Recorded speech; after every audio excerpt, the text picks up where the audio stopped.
والتبيان والصلاة والسلام على خطيب الفصيح البليغ سيدنا محمد وعلى آله وأصحابه أجمعين أما بعد فأعوذ بالله من الشيطان الرجيم بسم الله الرحمن الرحيم لقد كان لكم في رسول الله أسوة حسنة صدق الله العظيم. وقال النبي صلى الله عليه وسلم لا يؤمن أحدكم حتى أكون أحب إليكم من والده وولده والناس أجمعين أو كما قال عليه الصلاة والسلام. میرے محترم بزرگ اور دوستو، ہم سب کا یہ عقیدہ ہے کہ اللہ تبارک و تعالیٰ نے انسان کی رشد و ہدایت کے لیے، انسان کی کامیابی کے لیے آخری پیغمبر محمد عربی صلی اللہ علیہ وسلم کو بھیجا، اور ہم سب آپ کو نبی مانتے ہیں، رسول مانتے ہیں، اور ہر ایک مسلمان کے لیے یہ ماننا بھی ضروری ہے، تبھی اس کے ایمان کی تکمیل ہو. اور صرف ماننا ہی کافی نہیں ہے، بلکہ ہماری زندگی کا ہر پہلو نبی کریم صلی اللہ علیہ وسلم کے طریقے کے مطابق ہو. ایک مسلمان جب کھائے تو نبی کریم صلی اللہ علیہ وسلم کے طریقے کے مطابق کھائے، اس کا چہرہ نبی کریم صلی اللہ علیہ وسلم کے چہرے کے مطابق ہو، اس کا لباس آپ علیہ السلام کے بتائے ہوئے طریقے کے مطابق ہو. یعنی زندگی کا ہر پہلو نبی کریم صلی اللہ علیہ وسلم کے مشابہ ہو. یہ ایک مسلمان کے لیے بہت ضروری ہے، اور اخروی کامیابی اللہ تبارک و تعالیٰ نے اسی میں رکھی ہے. ساتھ ہی ساتھ ہم کو نبی کریم صلی اللہ علیہ وسلم کی زندگی کے احوال معلوم ہیں. علماء کرام نے نبی کریم صلی اللہ علیہ وسلم کی زندگی کو دو حصوں میں تقسیم کیا ہے. ایک مکی زندگی جس میں نبوت کے بعد آپ علیہ السلام نے 13 سال دین کی تبلیغ کی، لوگوں کو لا الہ الا اللہ کی طرف بلایا، توحید کی طرف بلایا، اپنی رسالت کی دعوت دی، لیکن بہت کم لوگ نبی کریم صلی اللہ علیہ وسلم پر ایمان لائے. جب نبی کریم صلی اللہ علیہ وسلم پر مکی زندگی تنگ ہو گئی تو اللہ تبارک و تعالیٰ کے حکم سے آپ علیہ السلام نے مدینہ ہجرت فرمائی. ایک مکی زندگی ہے، ایک مدنی زندگی ہے، ایک ہجرت سے پہلے کی زندگی ہے، ایک ہجرت کے بعد کی زندگی ہے. علماء کرام نے لکھا ہے کہ مکی زندگی کے اندر اسرت، تنگ دستی، تکالیف، مشقت، پریشانی اور بہت سارے حالات اللہ کے رسول صلی اللہ علیہ وسلم پر آئے، اور صحابہ کرام رضوان اللہ تعالی علیہم اجمعین کو بھی ستایا گیا. اسی وجہ سے اللہ کے رسول صلی اللہ علیہ وسلم نے کچھ صحابہ کو حکم دیا کہ حبشہ کی طرف ہجرت کر جائیں. 2 بار حبشہ کی طرف صحابہ کرام نے ہجرت کی، اور اللہ کے رسول صلی اللہ علیہ وسلم اسی انتظار میں رہے کہ اللہ تبارک و تعالیٰ کی طرف سے حکم ہوگا تو میں بھی ہجرت کر جاؤں. جب اللہ کے رسول صلی اللہ علیہ وسلم پر مکہ کی زندگی تنگ ہو گئی، رہنا دشوار ہو گیا، کفار نے یہ فیصلہ کر لیا کہ نعوذ باللہ محمد کو قتل کر دیا جائے. دار الندوہ کے اندر ایک مجلس مشاورت قائم ہوئی، وہاں پر یہ فیصلہ ہوا، لوگوں نے اپنی الگ الگ رائے دی کہ بتاؤ محمد صلی اللہ علیہ وسلم کے بارے میں کیا کرنا چاہیے. کسی نے کہا ان کو زنجیروں سے باندھ دو، ان کو جکڑ دو، ایک کوٹھڑی کے اندر ڈال دو. ایک صاحب کھڑے ہوئے، وہ کہنے لگے نہیں، ان کو جلا وطن کر دو، ان کو مکہ سے نکال دو. ابو جہل کھڑا ہوا، دشمن اسلام، دشمن خدا، دشمن رسول، کہنے لگا نہیں، میرے پاس ایک تجویز ہے، میں اس کو پیش کرتا ہوں کہ مکہ کے بڑے بڑے قبیلے والے ہر ایک قبیلے سے ایک نوجوان کھڑا ہو اور سب مل کر یک بارگی نبی کریم صلی اللہ علیہ وسلم پر حملہ کر دے.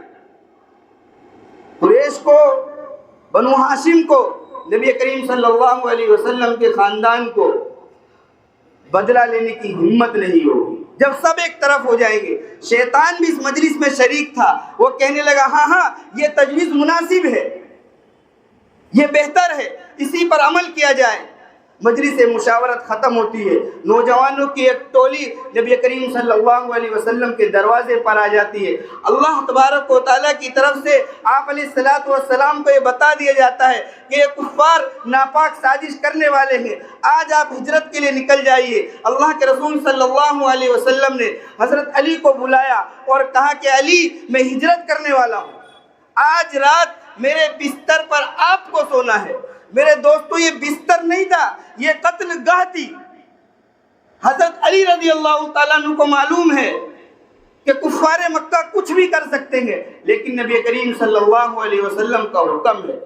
اللہ کے رسول صلی اللہ علیہ وسلم نے کچھ امانتیں حضرت علی کے حوالے کی اور یہ کہا کہ مکہ والوں کی امانتیں ہیں، جب میں چلا جاؤں مکہ والوں کو ان کی امانتیں واپس کر دینا. اللہ کے رسول نکلے، نوجوان دروازوں پر کھڑے ہیں. اللہ تبارک و تعالیٰ کی طرف سے حکم ہوا کہ ایک مٹھی خاک لو اور ان کے اوپر پھینک دو. اللہ کے رسول نے ایک مٹھی خاک لی، سورہ یاسین کی ابتدائی آیتیں پڑھی اور ان کے اوپر پھینک دی. اللہ تبارک و تعالیٰ نے ان کی نظروں کو بند کر دیا، وہ دیکھ نہیں سکے. اللہ کے رسول نکلے، ابو بکر صدیق رضی اللہ تعالیٰ عنہ کے گھر جاتے ہیں. ابو بکر صدیق پہلے سے انتظار میں ہے، اب یہ سفر شروع ہوتا ہے، یہ ہجرت کا سفر ہے. اللہ کے رسول صلی اللہ علیہ وسلم کے دل سے وہ آہ نکلتی ہے کہ اے مکہ، تو مجھے سب سے زیادہ محبوب ہے، لیکن تیرے باشندوں نے مجھ پر یہاں کی زمین تنگ کر دی ہے، میں تجھے چھوڑ کر جا رہا ہوں. اللہ کے رسول نکلتے ہیں، غار ثور میں پہنچتے ہیں. وہاں پر اللہ کے رسول صلی اللہ علیہ وسلم 3 دن قیام کرتے ہیں اور 3 دن کے بعد یہ مدینہ کا سفر شروع ہوتا ہے. اللہ کے رسول صلی اللہ علیہ وسلم ہے، ابو بکر صدیق رضی اللہ تعالیٰ عنہ ہے. غار کے اندر ابو بکر صدیق رضی اللہ تعالیٰ عنہ کو وہ کارنامہ کہ آپ نے تمام سوراخوں کو بند کیا، اللہ کے رسول کو اپنے کاندھوں کے اوپر بٹھایا اور جب کفار مکہ بالکل قریب آ گئے، حضرت ابو بکر صدیق رضی اللہ تعالیٰ عنہ اندر ہی اندر ڈر محسوس کرنے لگے. اللہ کے رسول نے آپ کے چہرے کو دیکھا اور یہ کہا ابو بکر گھبراؤ نہیں، ان اللہ معنا، کہ اللہ ہمارے ساتھ ہے، گھبرانے کی کوئی ضرورت نہیں ہے. اور اس کے بعد یہ سفر شروع ہوتا ہے. اللہ کے رسول صلی اللہ علیہ وسلم، ابو بکر صدیق رضی اللہ تعالیٰ عنہ اور ان کا غلام نکلتے ہیں. راستے میں سراقہ بن مالک اللہ کے رسول صلی اللہ علیہ وسلم کا پیچھا کرتے ہوئے آ جاتا ہے. کفار مکہ نے یہ اعلان کر دیا تھا، جو ابو بکر کو گرفتار کر کے لائے، جو محمد صلی اللہ علیہ وسلم کو پکڑ کر لائے، اس کو 100 اونٹوں کا انعام دیا جائے گا. سراقہ بن مالک اس انعام کی لالچ میں فال نکالتا ہے. فال کے اندر منع ہوتی ہے، لیکن 100 اونٹ کون چھوڑ سکتا ہے، یہ سوچ کر اللہ کے رسول صلی اللہ علیہ وسلم کا تعاقب کرتا ہے، پیچھے جاتا ہے. خدا کی قدرت، گھوڑے کے پیر زمین میں دھس جاتے ہیں. سراقہ ڈر جاتا ہے اور یہ محسوس کرتا ہے کہ نہیں، یہ میں نے ٹھیک نہیں کیا. اللہ کے رسول سے کہتا ہے میں معافی چاہتا ہوں، مجھے معاف کر دو اور ایک امان لکھ کر کے مجھے دے دو، میں کسی کو نہیں بتاؤں گا. اللہ کے رسول صلی اللہ علیہ وسلم حضرت ابو بکر صدیق سے کہتے ہیں ایک امان نامہ، ایک عہد نامہ ان کو لکھ کر کے دے دو کہ ہم ان کو کچھ نہیں کہیں گے. آگے کا سفر شروع ہوتا ہے. مدینہ والے انتظار میں ہیں. روز مدینہ کے باہر آتے ہیں، بچیاں آتی ہیں، بچے آتے ہیں، انصار آتے ہیں، نوجوان آتے ہیں اور اللہ کے رسول کا انتظار کرتے ہیں. جب دھوپ تیز ہو جاتی ہے واپس چلے جاتے ہیں. ایک دن جب سب واپس چلے گئے، ایک یہودی نے دیکھا کہ کچھ مسافر آ رہے ہیں. اس نے علامات سے پہچان لیا اور بہت زور سے آواز لگائی، اے مدینہ والو، جس کا تمہیں انتظار تھا وہ تشریف لے آئے. قباء میں اللہ کے رسول صلی اللہ علیہ وسلم کا استقبال ہو رہا ہے. قباء میں 4 دن اللہ کے رسول صلی اللہ علیہ وسلم نے قیام فرمایا اور یہیں پر ایک مسجد کی تعمیر کی. قرآن پاک میں اس کا ذکر ہے، لَمَسْجِدٌ أُسِّسَ عَلَى التَّقْوَى، کہ وہ مسجد ہے کہ جس کی بنیاد ہی تقوی کے اوپر رکھی گئی ہے. 4 دن یا 14 دن روایات مختلف ہے. اللہ کے رسول صلی اللہ علیہ وسلم مدینہ تشریف لے جاتے ہیں.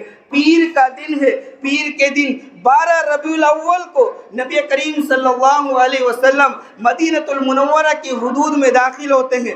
ہر ایک کی یہ خواہش ہے کہ اللہ کے رسول کا قیام ہمارے یہاں ہو. اللہ کے رسول کہتے ہیں میری اونٹنی کو آزاد چھوڑ دو, یہ معمور من اللہ ہے, یہ اللہ تبارک و تعالیٰ کی طرف سے معمور ہے, یہ جہاں اس کو حکم ہوگا وہیں بیٹھے گی. حضرت ابو ایوب انصاری رضی اللہ تعالیٰ عنہ کے گھر میں اللہ کے رسول نے قیام کیا اور وہ اونٹنی 2 یتیم بچوں کی زمین پر جا کر بیٹھی. اللہ کے رسول نے کہا کہ یہاں مسجد کا قیام ہوگا, حجروں کی تعمیر ہوگی. اب مدینہ پہنچنے کے بعد سب سے پہلا کام نبی کریم صلی اللہ علیہ وسلم کا مسجد نبوی کی تعمیر تھی.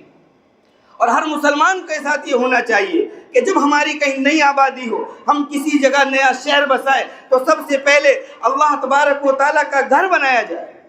مسجد نبوی کی تعمیر شروع ہوتی ہے. اللہ کے رسول صلی اللہ علیہ وسلم بذات خود مسجد نبوی کی تعمیر میں شریک ہوتے ہیں. صحابہ کہتے ہیں اللہ کے رسول آپ رہنے دیجئے, اللہ کے رسول آپ رہنے دیجئے. یہ شعر پڑھتے ہیں لا عیش الا عیش الاخرہ اللہم ارحم الانصار والمہاجرہ, کہ زندگی تو اصل آخرت کی زندگی ہے. یا اللہ ان انصار پر اور ان مہاجرین پر تو رحم فرما. مسجد نبوی کی تعمیر ہوتی ہے. ابو ایوب انصاری رضی اللہ تعالیٰ عنہ کے گھر میں اللہ کے رسول صلی اللہ علیہ وسلم کا قیام ہوتا ہے. تفصیل کا موقع نہیں ہے, میں سیدھا واقعات بتاتا ہوں. اسی سال کہ اللہ کے رسول صلی اللہ علیہ وسلم, اس کو سن ہجری 1 کہہ لیجئے کیونکہ اسلامی تاریخ کا آغاز ہجری سے شروع ہوتا ہے. اسی سال اللہ کے رسول صلی اللہ علیہ وسلم نے مسجد نبوی کی تعمیر کی اور میثاق مدینہ کے نام سے ایک عہد نامہ تیار کیا گیا جس میں یہود کو بلایا گیا. یہود کے قبیلے آباد تھے, بنو قریظہ, بنو قینقاع اور بنو نذیر. ان سے عہد نامہ کیا گیا کہ مکہ مدینہ کے اندر ہم سب امن و امان کے ساتھ رہیں گے. ایک دوسرے کے ساتھ صلح کی گئی اور ایک عہد نامہ تیار کیا گیا جس کو کتابوں میں میثاق مدینہ کے نام سے لکھا گیا ہے. اور اسی کے ساتھ ساتھ اللہ کے رسول صلی اللہ علیہ وسلم نے مواخات کی. ایک انصاری کو بلایا, ایک مہاجر کو بلایا, آپ دونوں بھائی بھائی. ایک انصاری کو بلایا, ایک مہاجر کو بلایا, آپ دونوں بھائی بھائی. اب آپس میں بھائی بن کر رہو. انصاریوں کا وہ جذبہ, میرے دوستوں, انصاریوں کو وہ جذبہ, ایک انصاری آتے ہیں, ایک صحابی کو گھر لے جاتے ہیں, کہتے ہیں میری 2 بیوی ہے, میں ایک کو طلاق دیتا ہوں, آپ ایک سے نکاح کر لیجئے. انصاریوں نے اللہ کے رسول صلی اللہ علیہ وسلم کے پاس آ کر یہ اپنی درخواست رکھی کہ ہمارے باغات ہیں, ہم آدھے باغات ان مہاجرین میں تقسیم کر دیتے ہیں. یہ ساری کی ساری پیشکش انصاریوں کی طرف سے ہوئی. مسجد نبوی کی تعمیر ہوئی, اسی کے ساتھ ساتھ مواخات کا عمل ہوا, میثاق مدینہ ہوا, اور ساتھ ہی ساتھ مدینہ پہنچنے کے بعد تحویل قبلہ کا واقعہ پیش آیا کہ پہلے بیت المقدس کی طرف نماز ہوتی تھی, اب مکہ, اب خانہ کعبہ کی طرف نماز ہوگی. اور جب سن 2 ہجری کا آغاز ہوتا ہے, اس سے قبل اللہ کے رسول صلی اللہ علیہ وسلم نے بہت سارے سرایا چھوٹی چھوٹی جنگوں کے لیے اور چھوٹے چھوٹے قافلے مختلف جگہ پر روانہ کیے. لیکن ابو سفیان کا قافلہ یہ جب شام سے واپس آ رہا تھا, اللہ کے رسول صلی اللہ علیہ وسلم نے اس کے تعاقب کے لیے مدینہ کو چھوڑا. معلوم ہوا کہ قافلہ تو نکل گیا, اب جنگ کی نوبت آ رہی ہے. صحابہ سے مشورہ کیا. حضرت ابو بکر صدیق کھڑے ہوئے اور کہنے لگے اللہ کے رسول ہم آپ کے تابع ہیں, آپ حکم دو. اللہ کے رسول کہتے مشورہ دو. انصار سمجھ گئے کہ اللہ کے رسول ہم سے پوچھنا چاہتے ہیں. ایک انصاری صحابی کھڑے ہوئے کہ اللہ کے رسول اگر آپ ہمیں برگ غماد تک لے جائیں, آپ ہمیں یمن تک لے جائیں, ہم جانے کے لیے تیار ہیں. آپ ہم سے سننا چاہتے ہیں, ہم ہر اعتبار سے آپ کے ساتھ ہیں. اللہ کے رسول خوش ہوئے اور کہنے لگے اللہ تبارک و تعالیٰ نے مجھ سے 2 چیزوں میں سے ایک کا وعدہ کیا ہے, یا تو ابو سفیان کا قافلہ ملنے والا ہے, یا پھر آج رؤسائے قریش بڑے بڑے زمین دوز ہو جائے.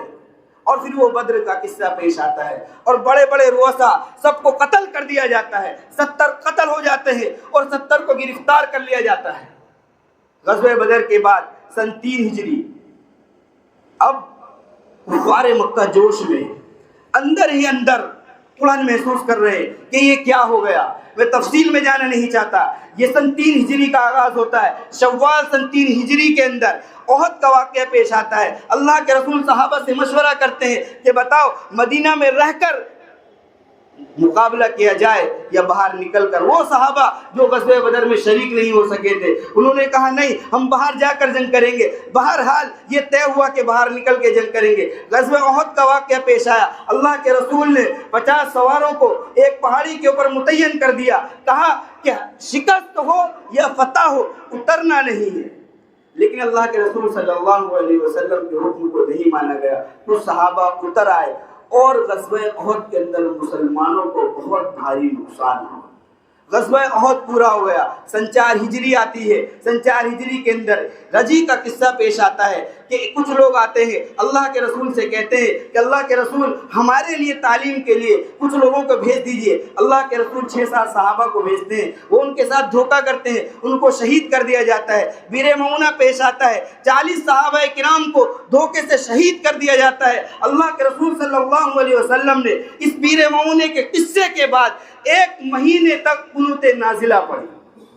1 مہینے تک قنوت نازلہ پڑھی. سن 5 ہجری کا آغاز ہوتا ہے.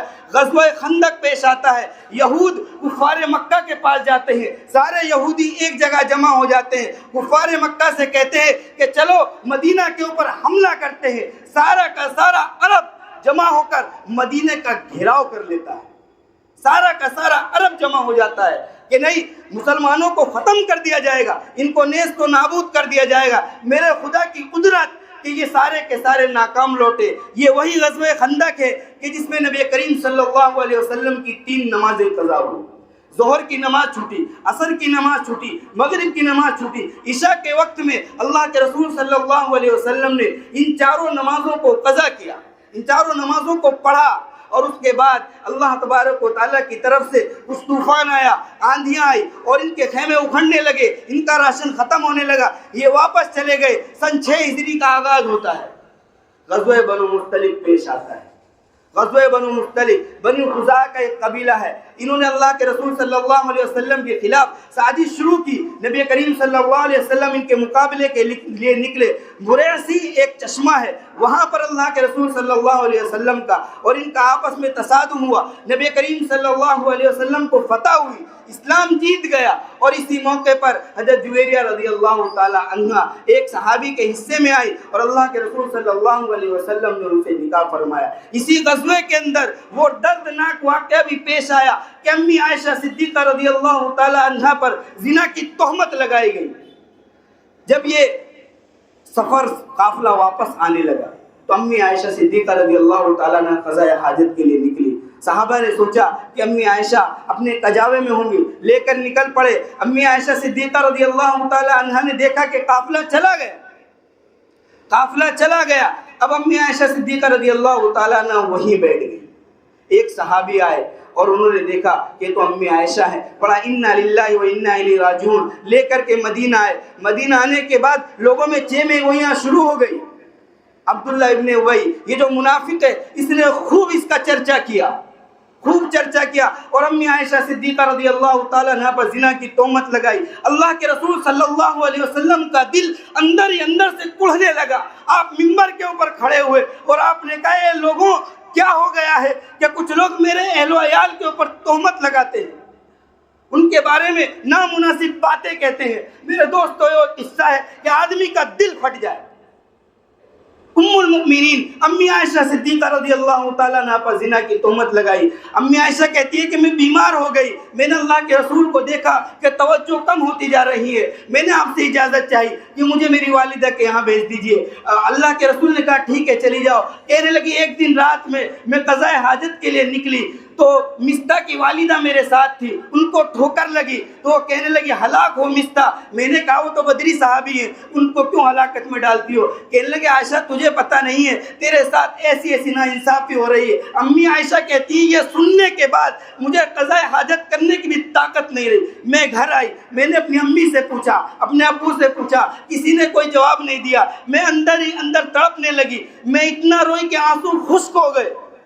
اللہ کے رسول صلی اللہ علیہ وسلم تشریف لاتے اور مجھ سے پوچھتے عائشہ اگر کچھ جرم ہوا تو بتا دو. میرے پاس کوئی جواب نہیں تھا. میں نے اپنی امی سے کہا کہ امی جواب دو. وہ کہنے لگی مجھے کچھ سمجھ میں نہیں آ رہا. عائشہ صدیقہ رضی اللہ تعالیٰ عنہ کہتی ہیں کہ میں توبہ کیوں کروں جب میں نے گناہ کیا ہی نہیں. میرے دل کے اندر یہ بات آتی تھی کہ اللہ کے رسول صلی اللہ علیہ وسلم خواب میں دیکھیں گے, اللہ کی طرف سے کچھ پیش آ جائے گا, لیکن میرے دل میں تصور نہیں تھا کہ وحی کا نزول ہوگا. ابھی اللہ کے رسول صلی اللہ علیہ وسلم بیٹھے ہوئے وحی نازل ہوتی ہے, امی عائشہ صدیقہ رضی اللہ تعالیٰ عنہ کی برات کا اعلان ہوتا ہے.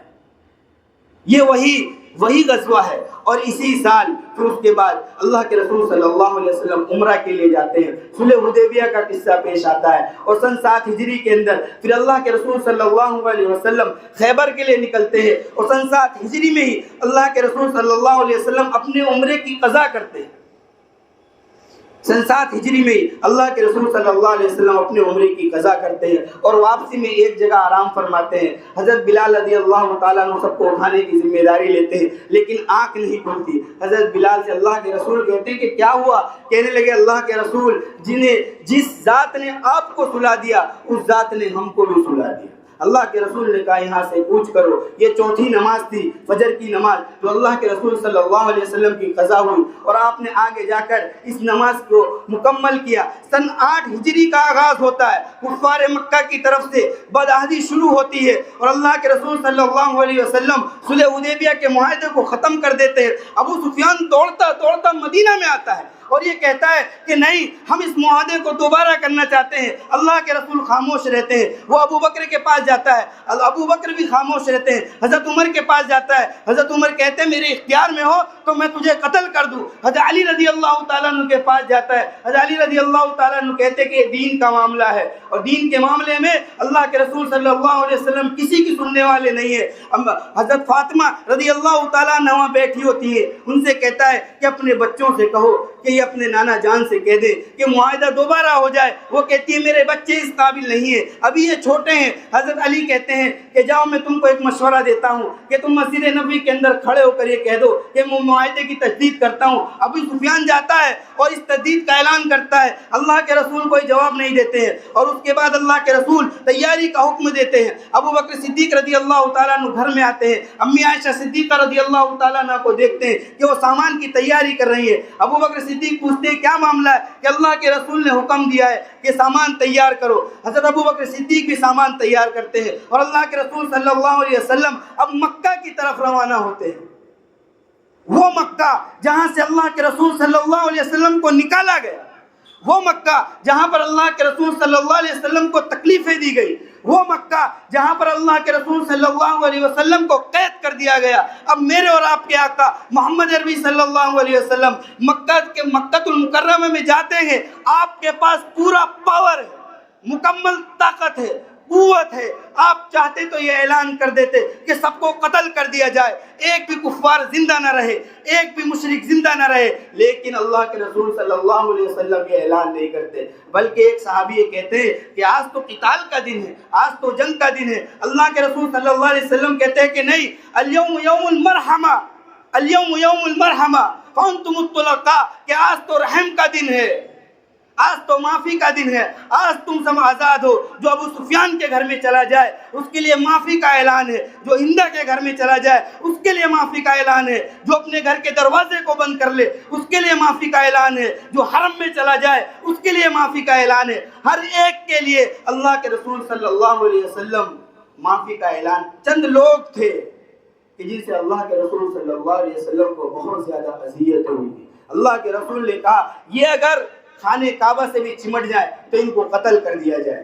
مکہ فتح ہو جاتا ہے بغیر کسی لڑائی کے, اور تمام کے تمام قریش کو, کفار مکہ کو معاف کر دیا جاتا ہے. یہ اللہ کے رسول صلی اللہ علیہ وسلم کی رحم دلی ہے. آپ چاہتے, بلکہ دیکھا ہوگا کہ بڑی بڑی جنگیں ہوتی ہیں, آپس میں قتل و قتال ہوتا ہے, گھروں کو تباہ کر دیا جاتا ہے, بچوں کو قتل کر دیا جاتا ہے. بلکہ انگریزوں کے بارے میں یہ لکھا ہے کہ جب تھانہ بھون کے اوپر انہوں نے حملہ کیا تو وہاں کے کتوں تک کو قتل کر دیا. لیکن یہ میرے نبی ہے کہ آپ نے ان لوگوں کو جنہوں نے آپ کو تکلیف پہنچائی تھی ان کے ساتھ بھی معافی کا اعلان کر دیا. سن 9 ہجری کا آغاز ہوتا ہے. اور اللہ کے رسول صلی اللہ علیہ وسلم غزوہ تبوک کے لیے نکلتے ہیں. روم کے ساتھ مقابلہ ہے. اللہ کے رسول اسرت تنگ دستی، صحابہ کرام پریشان ہیں. یہی وہ موقع ہے جس کو ہم بار بار سنتے ہیں کہ حضرت عثمان غنی رضی اللہ تعالی عنہ نے اللہ کے رسول صلی اللہ علیہ وسلم کو خوب مال دیا، 1000 دینار دیے، اور اس کے بعد اللہ کے رسول صلی اللہ علیہ وسلم نے ارشاد فرمایا تھا کہ عثمان آج کے بعد کوئی خطا تجھے نقصان دینے والی نہیں. اور سن 10 ہجری کا آغاز ہوتا ہے، حجۃ الوداع کا موقع آتا ہے. حج فرض ہونے کے بعد نبی کریم صلی اللہ علیہ وسلم کا یہ آخری حج ہے اور پہلا بھی حج ہے. اس حج کے موقع پر جو اللہ کے رسول صلی اللہ علیہ وسلم نے اس امت کو تعلیم دی وہ ہر ایک کے لیے قابل عمل بلکہ ضروری ہے. اللہ کے رسول صلی اللہ علیہ وسلم نے ارشاد فرمایا کہ جس طریقے سے یہ شہر، یہ دن، یہ مہینہ حرمت والا ہے، اسی طریقے سے ہر مسلمان کا مال، اس کی عزت اور اس کا خون یہ قابل حرمت ہے. ہر مسلمان کا خون، اس کا مال، بلکہ اللہ کے رسول نے فرمایا کہ کسی مسلمان کے لیے جائز نہیں ہے کہ وہ دوسرے مسلمان کے مال کو اس کی مرضی کے بغیر لے لے. اللہ کے رسول صلی اللہ علیہ وسلم نے اسی موقع پر یہ ارشاد فرمایا الزمان قد استدار كهيئته يوم خلق السماوات والارض منها 4 حرم. کہ کفار مکہ نے جو مہینوں میں ہیر پھیر کر دی تھی، اللہ تبارک و تعالیٰ نے اس کو واپس لوٹا دیا ہے. اور یہیں پر اللہ کے رسول صلی اللہ علیہ وسلم نے یہ فرمایا تھا بلغوا عنی ولو آیہ، کہ جو چیزیں مجھ سے سنو اور دوسروں تک پہنچا دو. اور اس کے بعد سن 10 ہجری کے اندر نبی کریم صلی اللہ علیہ وسلم کی وفات ہو جاتی ہے، آپ اس دنیا سے رخصت ہو جاتے ہیں. انا للہ و انا الیہ راجعون. اللہ تبارک و تعالی ہم سب کو عمل کی توفیق عطا فرمائے. وآخر دعوانا الحمدللہ رب العالمین.